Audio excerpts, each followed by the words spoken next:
গ্রাম শব্দটা শুনলেই না চোখের সামনে সবুজ ধানক্ষেত, আঁকাবাঁকা রাস্তা, শান্ত পরিবেশ চোখের সামনে ভেসে ওঠে।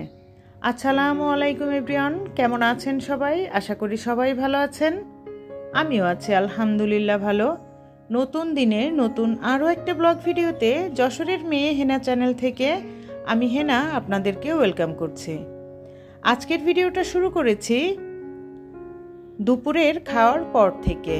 প্রতিনিয়ত কিন্তু একইভাবে ভিডিও শুরু করা হয়। আজকে শুরুতে যে নারিকেল, আলো চাউল, সিদ্ধ চাউল, বস্তা বস্তা যে চাউলগুলো দেখাচ্ছি, এই চাউলগুলো না আমার কাছে এসেছে আমার গ্রাম থেকে। আমার মা এসেছে, আমার মা এই সব কিছু বস্তা বস্তা ভরে নিয়ে এসেছে। আর সব থেকে যেটা আমার বেশি ভালো লেগেছে সেটা হচ্ছে এই যে এই বক্সটা। কে কে চিনেন এই খাবারটা কি আমাকে কিন্তু জানাতে পারেন। আর যারা চেনেন না তাদেরকে বলছি, এটা হচ্ছে কিছুদিন আগে যে আমরা তালের পিঠা খেয়েছিলাম, সেই পিঠা খাওয়ার পরে যে বিচি বা আঠিগুলা থাকে সেগুলো এভাবে রেখে দিলে কিন্তু এরকম একটা ভিতরে মজার খাবার তৈরি হয়। এটাকে এক এক এলাকায় এক এক নামে বলে, তবে আমরা এটাকে তালের শ্বাস বলে থাকি। এটা না যেরকম শুধু খেতে মজা, তেমনি কিন্তু চিনি দিয়ে রান্না করে খেতে আরও বেশি মজা। আমি এই খাবারটা প্রায় 15 বছর পরে খেলাম। যাই হোক, দেখেন চাউল দিয়ে তো একদম চাউলের ড্রাম, কন্টেনার সব ভরে ফেলেছে। সঙ্গে কিন্তু আরও অনেক কিছু নিয়ে এসেছিল। সব কিছু রাত্রেই গুছিয়ে রেখেছিলাম। আর এখন চলে এসেছি আজকে সকালে। অফ ক্যামেরাতে সকালের নাস্তা করে নিয়েছি। আর এখন চলে এসেছি, এত কষ্ট করে যে নারকেলগুলো এনেছে সেগুলো যদি এভাবে রেখে দেই তাহলে কিন্তু নষ্ট হয়ে যাবে। যার কারণে যেগুলো আগে নষ্ট হবে সেগুলোর ব্যবস্থাই আগে করতে হবে। আজকের ভিডিওটা না একদমই গোছানো না, এলোমেলো। কারণ আজকে আমি কি কি কাজ করেছি সেটাই আপনাদের সঙ্গে শেয়ার করেছি। আমি নারকেলগুলোকে প্রথমে ফাটিয়ে নিচ্ছিলাম। আর এই নারকেলের পানিও কিন্তু অনেক মজা হয়। আমরা না ছোটোবেলায় এরকম নারকেলগুলোকে ফুটো করে তারপরে পানি খেতাম। কে কে এরকম করে খেয়েছেন? খুব কিন্তু মজাই লাগে এই বিষয়গুলো। এখন তো আর ওই রকম করে সব কিছু করা হয় না। যাই হোক, দেখেন আমি এই পানিগুলো কিন্তু ফেলছিলাম না, এগুলো অনেক মিষ্টি ছিল, যার কারণে আমি একটা বুলে নিয়ে নিচ্ছিলাম।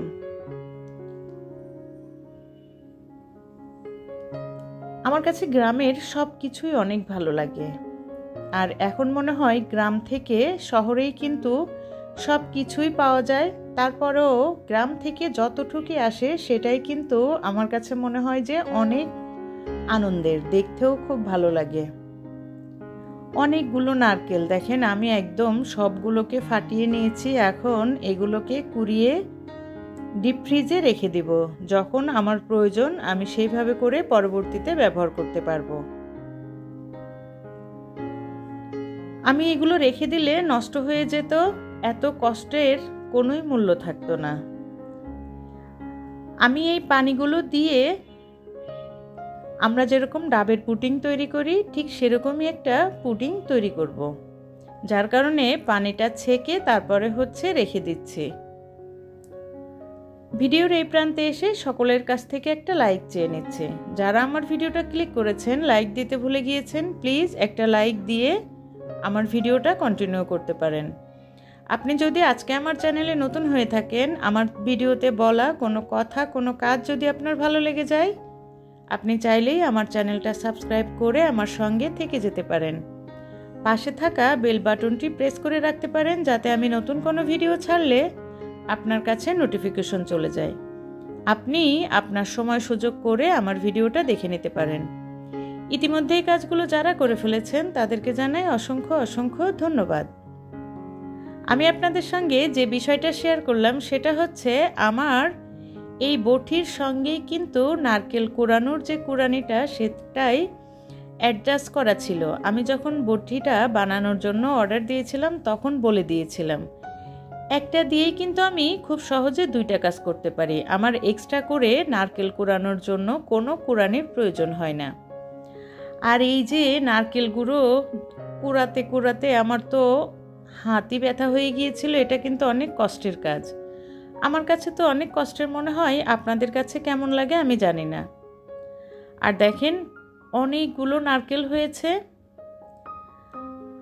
আমার মা আসার সময় বড় কচু এনেছিল, তারপরে হচ্ছে শাপলা এনেছে, তারপরে আমড়া এনেছে, কদবেল এনেছে, অনেক কিছুই এনেছে। তবে সেগুলোর না যখন রান্না করছিলাম এটার পুরো কোনো ক্লিপস নেই, ছোট ছোট কিছু ক্লিপস আছে, সেগুলোই আমি আপনাদের সঙ্গে শেয়ার করছি। আসলে ব্যস্ততার কারণে খুব সুন্দর একটা ভিডিও তৈরি করতে পারিনি। যাই হোক, এই তো দেখেন নারকেলগুলোকে আমি এখন ডিপ ফ্রিজে রেখে দিব। এখন চলে এসেছি দুপুরের রান্নায়। আজকের ভিডিওটা কালকে দুপুরের পর থেকে শুরু করেছিলাম, আর আজকে দুপুরের পর থেকে হচ্ছে শেষ করব। আজকে আমি খুব মজা করে শাপলা ভাজি করব। আজকে শাপলা ভাজি করব ডিম এবং নারকেল দিয়ে। এভাবে করে শাপলা ভাজি করলে না অনেক মজা হয়। আমি কিন্তু ডিমটা দিয়ে দিয়েছি, আর এখন কুড়িয়ে রাখা নারকেলও দিয়ে দিলাম। সত্যি বলতে যখন ভয়েস দিচ্ছিলাম তখন কিন্তু অলরেডি খেয়ে নিয়েছি। আর এত মজা হয়েছিল নারকেল দিয়ে, যে কোনো কিছুই ভাজি করলে তো ভালো লাগে, আর নারকেলের দুধ দিয়ে রান্না করলে সেটার তো টেস্টই অন্যরকম। অনেক এলাকার মানুষ আছে যে নারকেল দিয়ে বা নারকেলের দুধ দিয়ে কোনো খাবারই পছন্দ করে না, তবে আমাদের এলাকায় এই খাবারটা কিন্তু অনেক পছন্দের একটা খাবার। এই তো দেখেন আমি শাপলাগুলো এখন দিয়ে দিচ্ছি। কিছু কিছু খাবার আছে আপনি একদম যদি যেটার যে নিয়ম বা যার সাথে যেই সবজিটা যায় সেভাবে যদি রান্না করেন তাহলে কিন্তু খেতে অনেক মজা হয়। আর আজকে আমি যা কিছুই রান্না করেছি সব কিন্তু গ্রামের যে চাউল, সে চাউলের ভাত রান্না করেছি। ওই যে বললাম আপনাদেরকে যে বড় একটা কচু এনেছিল, দেখেন একটা কচু কোনো অংশই ফেলা যায় না। আমার মনে হয় একমাত্র কচুই একটা সবজি যার সব কিছু খাওয়া যায়, পাতা থেকে শুরু করে কচুর মুখি লতি সব। আর আমিও এখানে যেহেতু কচুটা অনেকটাই বড় ছিল, ছোট ছোট করে এক একটা আইটেমের জন্য কেটে নিয়েছিলাম। আজকে যা যা রান্না করেছি সবই বাড়ির। শাপলা রান্না করেছিলাম, শাপলা দিয়ে হচ্ছে 2টা রেসিপি করেছি, একটা ঝোল করেছি, একটা ভাজি করেছি। তারপরে এই যে কচুর যে উপরের অংশটা থাকে এগুলো কিন্তু নারকেলের দুধ দিয়ে ভুনা করলে এত মজা হয়, আজকে আমি সেইটাও করে নিয়েছি। আজকে খুব ভালো লাগছিল রান্না করার সময়, অনেক পছন্দের কিছু জিনিস। এগুলো কিন্তু আমরা যখন এখান থেকে কিনে খাই তখন কিন্তু এত মজা লাগে না, যে মজাটা বাড়ির জিনিসে পাওয়া যায়।